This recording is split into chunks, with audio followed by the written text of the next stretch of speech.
Yeah, good evening students. In this class we'll discuss about class B amplifier.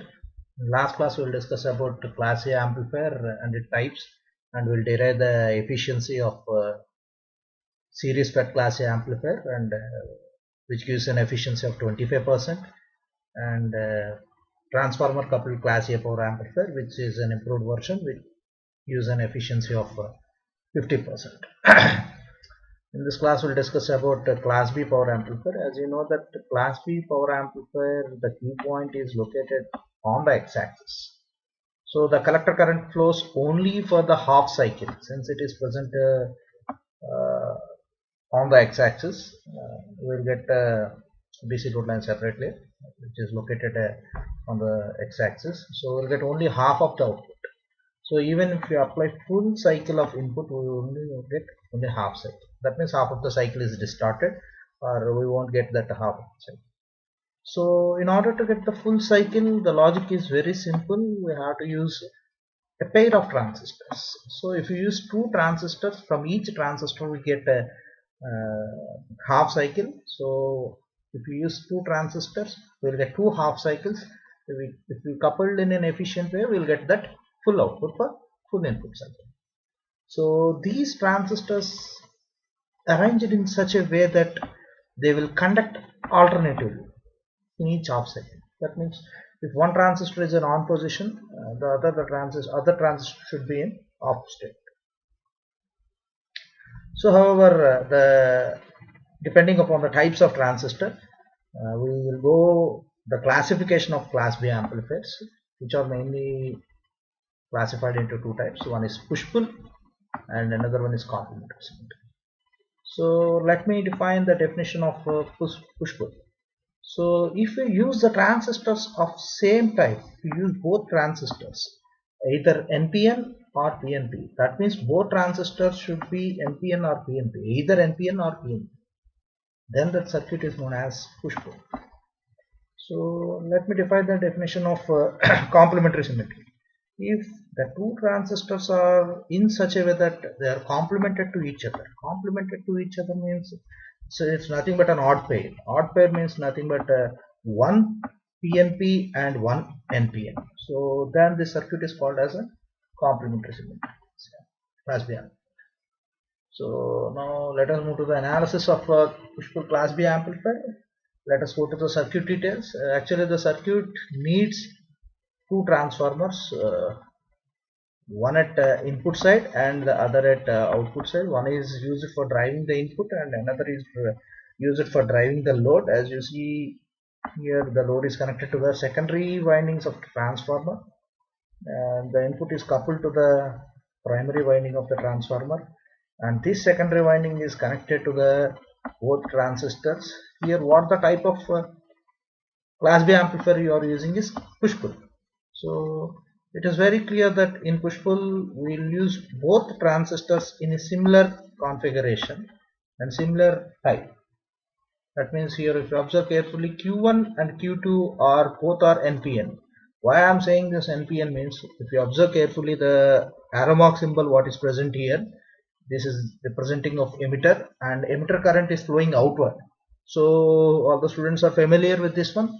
So if the emitter current flows outwards, then the type of transistor belongs to NPN transistor.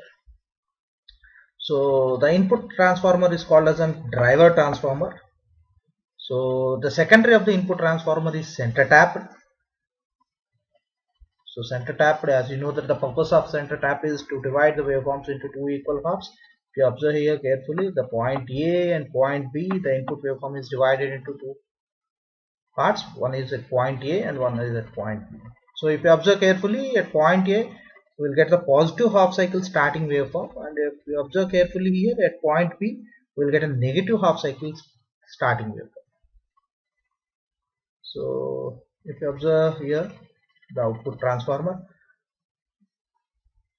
so this is low transformer. This is also center tapped at the primary side of the windings.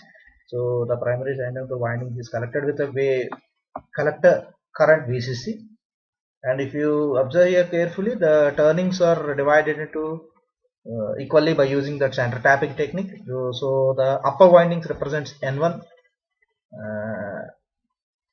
and similar lower windings also are presented with N1. So both are equally divided because of the action of center tap transfer. So that is about the circuit description. Now we will move to working part. So working part is very simple. When the transistor A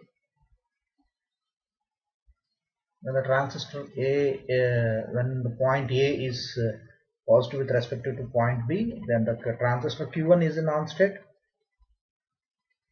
so you'll get a positive half cycle.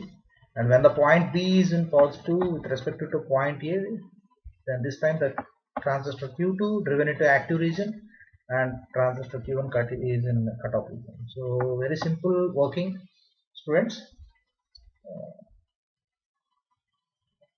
Then that point A, it will get the positive half cycle, then it makes the turns that Q1 into on state, while Q1 is on, Q2 is in off state. And similarly, in similar fashion, when point B is in positive with respect to point A, there will get a Q2 is in on position, whereas Q1 in off position. So the technique what we used is the transistor what we used Q2, I'll show you. The transformer what we used here is in such a way that it is altered here, such that if you observe carefully, emitter is turned upward. So what we get, the waveform is also turned upward. So that is the logic behind this one. So we'll move to the analysis quickly. So this is about DC analysis. For DC operation, we would like to draw the DC load line.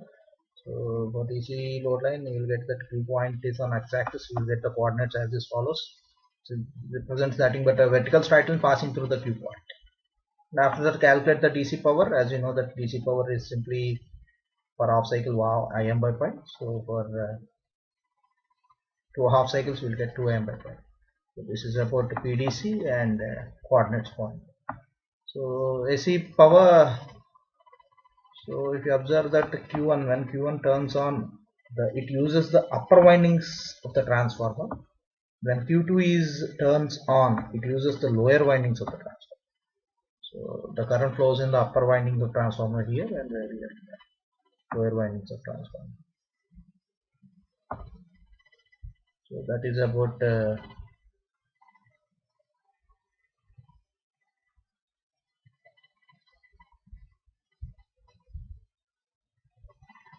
after that, AC power is calculated by using these formulas. As you know, that P is equal to V into I, I square by R.